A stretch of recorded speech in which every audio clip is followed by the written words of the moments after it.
ะบ่ได้ไปใช้ข้างหลังก็เพ่นี่ตอนนี้เพ่ซื้อมาอยู่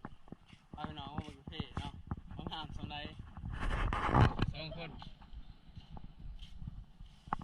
กูต่อพักเที่ยงต่อผิด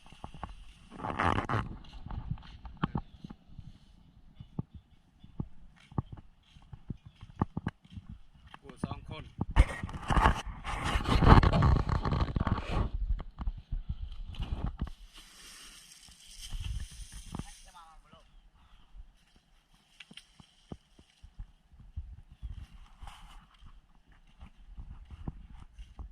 ลายอยู่เป็นซื้ออิ่วนะ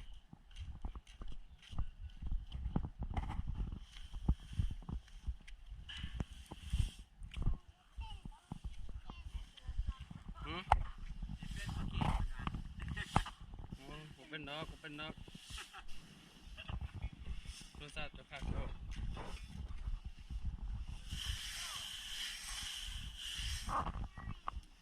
คือผักเบิ่งมาดีคุณเนาะ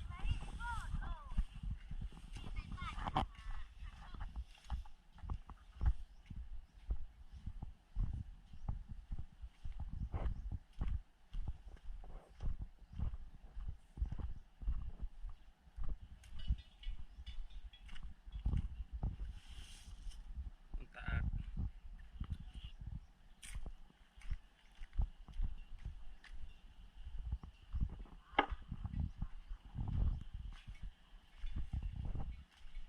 นี่ห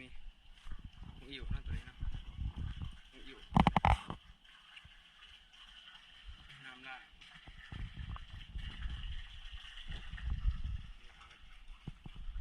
เพียบทางล่างตัวนี้ทางล่าง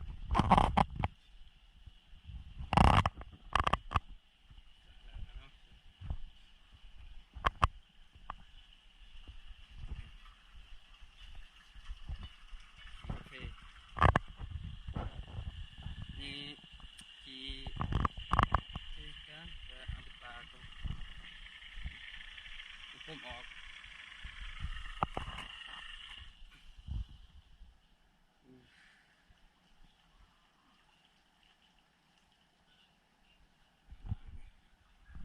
เมนอยู่บนนี่